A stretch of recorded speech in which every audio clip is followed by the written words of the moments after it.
Hello बच्चों, class 6 समाज नागरिक शास्त्र का हम चैप्टर आज 8 करेंगे। ग्रामीण क्षेत्र में आजीविका। पिछले चैप्टर में आपने नगर प्रशासन पढ़ा है और उससे पहले गांव का प्रशासन पढ़ा है कि कैसे चला जाता है। अब हम ये पढ़ेंगे गांव के लोग अपना जीवन यापन करने के लिए किस प्रकार से क्या करते हैं, ये सभी पढ़ेंगे। विभिन्न तरीकों से आजीविका चलाने के लिए उनके पास उपलब्ध हैं अवसर या नहीं है, तो ये सारा हम पढ़ेंगे कि किन समस्याओं का वो सामना करते हैं, ये सभी पढ़ेंगे। आपके सामने ये तस्वीर भी पड़ी है और जैसे कलपट्टू गांव के विषय में हम पढ़ते हैं। कलपट्टू गांव जो है समुद्र के किनारे है। दूसरे गांवों की तरह यहाँ भी खेती के कई काम होते हैं। बर्तन वगैरह है, बैलगाड़ी, घड़े इत्यादि बनाना है। कई और प्रकार के लोग होते हैं, धोबी, नाई, नर्स वगैरह भी होते हैं। दुकानदार भी बहुत है, बाजार भी है। सब्जी चाय कपड़े की दुकानें हैं। तो इस प्रकार की कुछ दुकानें किसी चीज़ की हैं, कुछ दुकानें किसी चीज़ की हैं। तो इस प्रकार से बहुत सारी दुकानें हैं, बाजार है। तो यहाँ पर एक कोने में लोहार का परिवार भी रहता है, वो लोहे की चीज़ें बनाता है।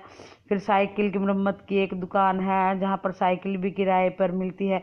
कुछ लोग जो है क्या करते हैं, कपड़े धोकर अपनी आजीविका कमाते हैं।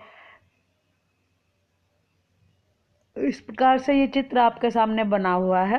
तकरीबन हर तरह की आजीविका कमाने वाले लोग यहाँ पर है। फिर जो धान की रुपाई खेती जो करते हैं, वो इस प्रकार से चित्र बना हुआ है। धान की रुपाई में किस प्रकार मेहनत होती है। नारियल के बाग भी हैं। परिवार जो है खेती करके भी अपना गुजारा करते हैं। गन्ना, केला, कपास की उगाई की जाती है। इस प्रकार से बहुत काम लोग करते हैं। तुलसी के विषय में बताया गया है। यहाँ पर एक रामलिंगम की जमीन पर काम करते हैं। यहाँ पर एक तो वहाँ पर कलपट्टू में 20 एकड़ धान के खेत हैं।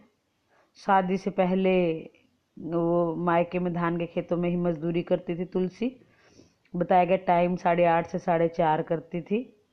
रामलिंगम की पत्नी करुथमा काम की निगरानी करती थी। बहुत कुछ ऐसे मौके होते थे कि नियमित रूप से मजदूरी मिल जाती थी। धान वो रुपाई कर रही है, ये बताया गया है। निराई के लिए, कटाई के लिए भी बुलाएंगे। तुलसी बताती है कि जब वो छोटी सी उम्र की थी तो निराई कटाई काम बहुत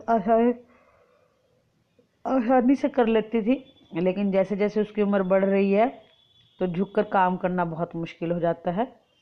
40 रुपया मजदूरी उसे मिलती है। रेट भी बहुत कम है उसके गांव से। उसके गांव में मजदूरी रेट कम है, तो अब जो इसलिए वह काम करने के लिए यहाँ आती है। तो उसे भरोसा है कि वह काम पर मुझे उसी को बुलाएगा। तो इस प्रकार उसका पति जो है वो भी मजदूर है, रमन। तो कहते हैं हमारे पास कोई ज़मीन नहीं है। साल के महीनों में जो है उसका पति खेतों में कीड़े की दवाई छिड़कता है। इस प्रकार वे अपना काम करते हैं। खेत में काम करने के अलावा घर का भी सारा काम करती है। सब खाना बनाना, कपड़े धोना, ये सभी कार्य करती है।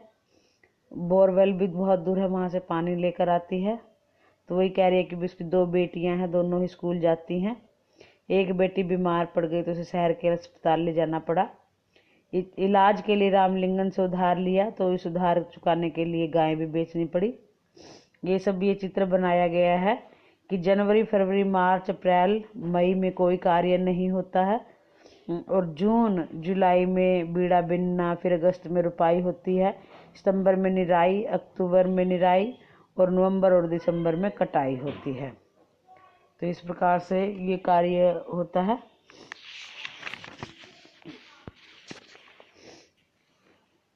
ग्रामीण इलाकों में गरीब परिवारों में बहुत सारा पानी जलावन की लकड़ी लाने के लिए जानवर चराने में बीतता है। तो तुलसी के विषय में ये भी आपसे पढ़ा है कि उनको बहुत कम गुजारा के लिए पैसे मिलते हैं।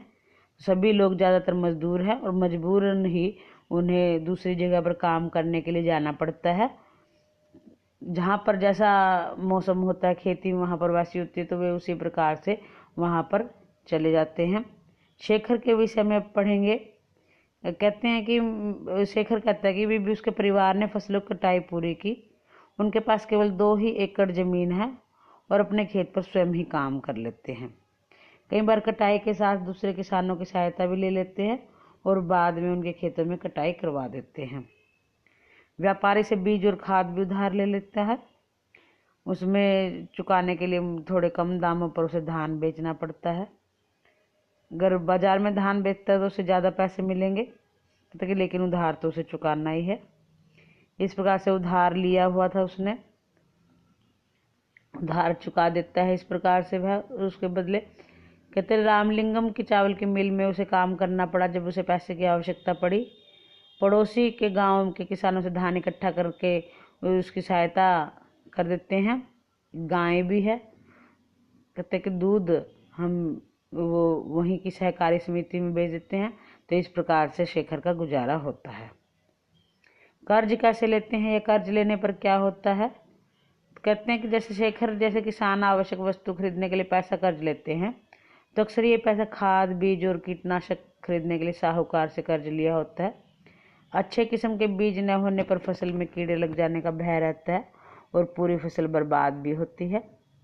वर्षा भी कई बार पूरी फसल बर्बाद हो जाती है, जैसे ज़्यादा फसल न होने पर, ज़्यादा वर्षा न होने पर या फिर कम वर्षा होने पर।